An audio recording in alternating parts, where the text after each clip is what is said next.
This video is brought to you by Sporlan. Quality, integrity, information.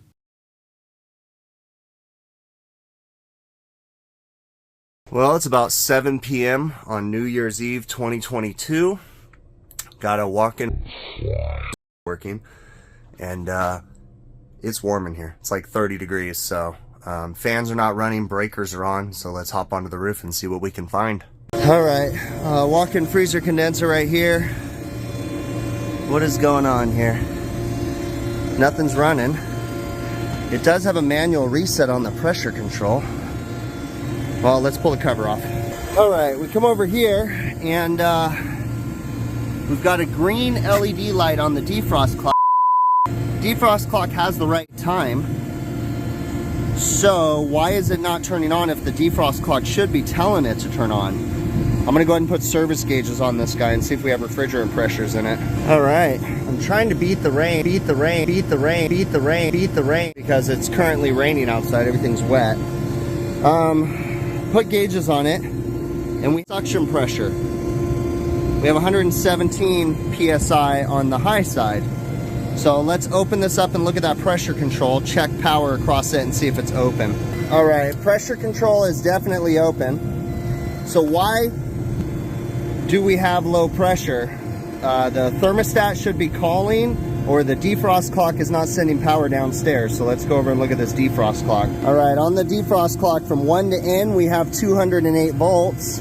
And then we want to go 4 to N, which should be this one right here.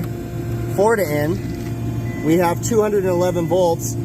So that means that we're sending power downstairs to the thermostat, and something's interrupting it. It should be from the thermostat going to the liquid line solenoid valve, opening up the liquid line solenoid valve, telling the system to turn on, and it's not.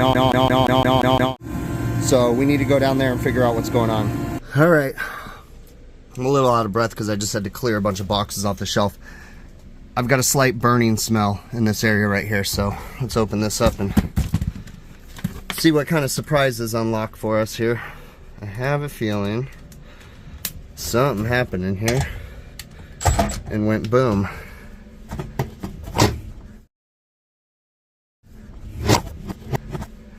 What do we got going on? Well, that limit switch looks suspect. I can get this off. And then let's come around this side and have a look at this thermostat. We don't have a display at all.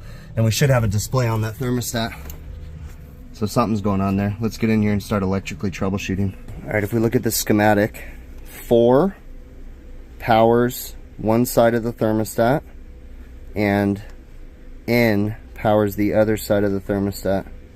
So 4 and N. So N is right there, or that's actually 4, and that's N. So we have 211 volts, so that thermostat should be lit up, and it's not.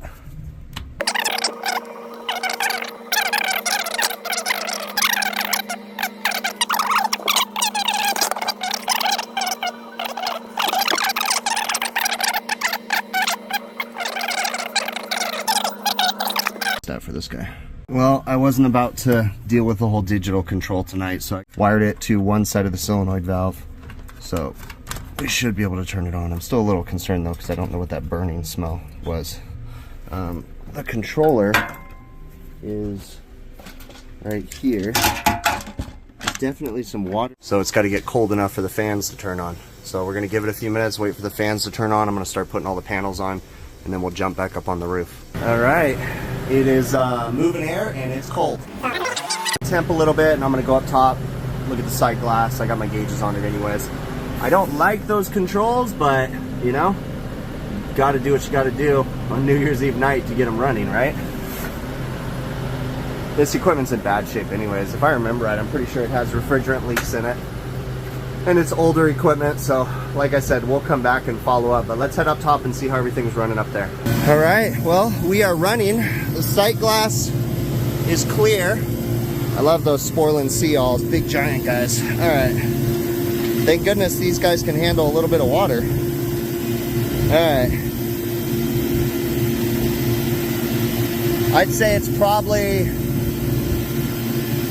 50 degrees outside.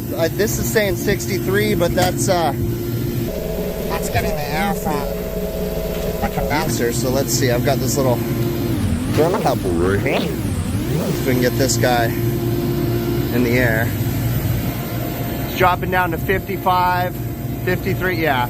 So it's probably below 50. I'm gonna watch it run for a little while. Both condenser fan motors are running, so that's a good sign.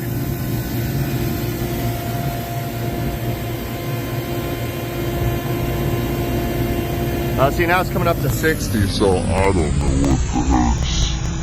It's like 50-something degrees outside.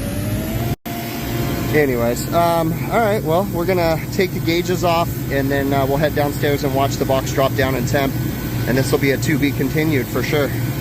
Well, it's getting pretty cold in here, but one thing I will say is it never got that warm because they've got ice cube trays. Yeah, it's the is right here. They're still below 32, but still ice cream's just completely thawed out, but we will definitely be back. I got here today and they had just put away a delivery. So the box was actually off, so I just turned it on, but they have no complaints.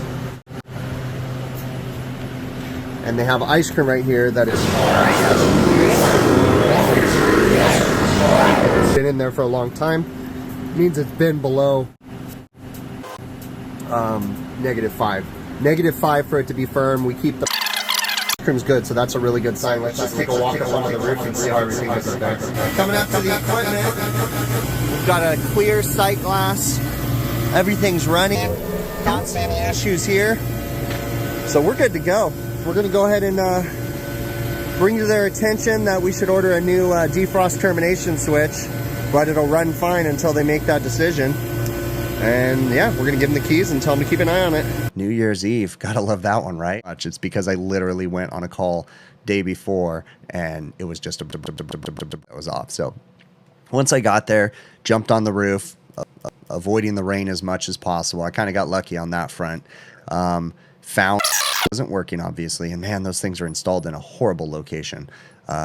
It's funny too because on this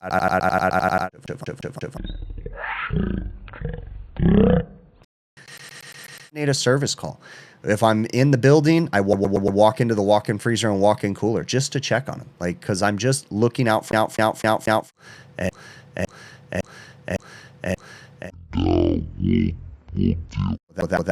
But for now, defrost termination doesn't happen. It just runs the full course.